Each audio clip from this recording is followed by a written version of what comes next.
Alors dans le immédiat numéro 225, nous avions déjà abordé cette question. Récapitulons rapidement les choses. Le pacte pour l'immigration fait débat partout en Europe. Il y a de nombreux pays qui refusent de signer le pacte, avec malgré tout, eh bien, finalement, un silence médiatique quasiment total en France, à l'exception évidemment des quelques articles pro-pacte pour l'immigration. On a noté notamment lors de ce immédiat numéro 225, Le Monde, qui donnait la parole à 3 personnalités unanimement favorables à la signature de ce pacte. Alors aujourd'hui, les médias se réveillent enfin. On le voit par exemple avec Libération et Check News, qui publie un article sur le pacte de Marrakech. Le Huffington Post, qui publie un article également sur ce pacte, en parlant d'un pacte qui ne passe pas à droite. Et Jean-Yves, j'ai une bonne nouvelle. Finalement, la signature de ce pacte ne changerait rien, ne servirait à rien. Selon plusieurs experts interrogés par les médias. Si c'est des experts, alors il n'y a pas de... Alors, j'exagère à peine, je vais vous expliquer pourquoi. L'angle principal choisi par les médias, c'est le décodage des fake news sur ce pacte de Marrakech. Mais pour les médias, 2 choses. Premièrement, le pacte n'est pas contraignant. Et deuxièmement, finalement, il ne sert pas à grand-chose. On va le voir tout de suite avec cet article de Sud-Ouest, pour lequel, finalement, selon un spécialiste interrogé, le texte ne changera rien aux droits actuels. Donc on est sur un texte qui ne changera pas grand-chose à la politique migratoire française. Pour 20 minutes, finalement, le texte serait extrêmement prudent. C'est en tout cas l'avis de l'expert qui a interrogé. Encore un expert, alors. Encore un expert. Respect. En l'occurrence, une experte, puisqu'il s'agit d'Hélène Thiollet, chercheuse au CNRS sur les migrations.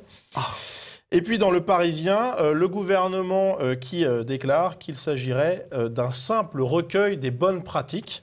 Donc voilà. Et puis dans France Info, on a Mathieu Tardis, un expert encore, qui déclare que ça pourrait même limiter les arrivées irrégulières et surtout dangereuses pour les migrants. Donc on a finalement un texte, un pacte migratoire qui n'aurait aucun impact et finalement on pourrait le signer les yeux fermés ou peut-être même ne pas le signer finalement. Alors ce que je retiens dans tous ces articles d'abord, c'est qu'il n'y a pas de débat. Il y a un point de vue qui est le point de vue d'un expert. On va chercher le type qui va dire ce qu'on souhaite qu'il dise. C'est pas plus compliqué que ça, mais il n'y a pas de débat. Il n'y a pas les 2 opinions.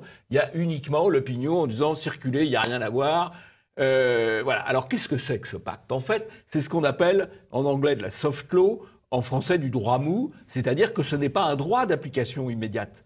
Mais quand on vous dit c'est un recueil de bonnes pratiques, il est évident que si un gouvernement, parce qu'il pense qu'il faut quand même protéger son identité, protéger son peuple, protéger ses frontières, prend des décisions qui ne sont pas dans ce recueil de bonnes pratiques, il va être dénoncé. Il va d'abord être dénoncé dans les médias qui vont dire attention, cette mesure-là, elle est contraire aux bonnes pratiques du pacte mondial de l'ONU sur l'immigration. Donc, il va y avoir la critique morale. Et puis derrière, il va y avoir forcément ceux qui ne seront pas contents feront un recours contre la décision du gouvernement.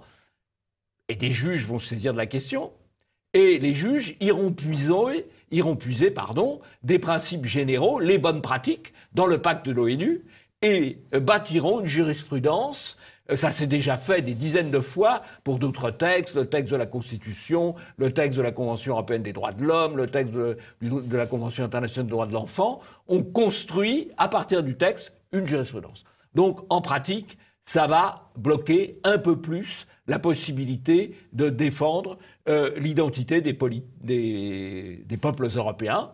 Et on va donner des pouvoirs supplémentaires aux médias et aux juges au détriment des élus. C'est pour ça qu'il est très important de parler de cette affaire. Il y a eu des débats partout en Europe. Il y a beaucoup de pays, plus de 10 pays de l'Union européenne, plus la Suisse, refusent de signer. Plus les États-Unis. Plus les États-Unis, plus l'Australie, et j'en oublie. Israël également. Israël, oui, tout à fait. Tous ces pays, donc énormément de pays s'y opposent. Et dans des pays qui ne s'y opposent pas, comme l'Allemagne, il y a eu un débat. Il y a eu un débat dans les médias. Il y a eu un débat au Parlement. Ouais. Il y a eu un vote au Parlement. En France, rien du tout.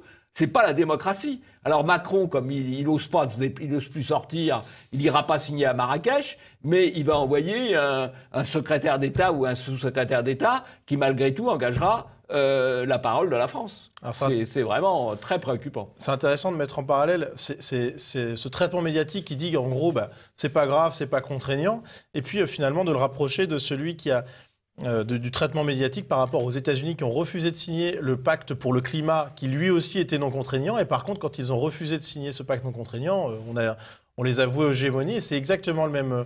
Finalement, c'est exactement la même chose, c'est s'il est non contraignant, pourquoi reprocher à un pays de ne pas le signer dans ce cas-là? Voilà. Et s'il n'est pas non contraignant, pourquoi toute la politique du gouvernement dit sur la transition énergétique s'appuie précisément sur ce pacte de l'ONU sur la lutte contre le réchauffement ou contre le changement climatique. Donc on est quand même dans le mensonge permanent. Mais évidemment, avant, on vous dit c'est pas contraignant, et après on vous dit ah, attention, c'est là.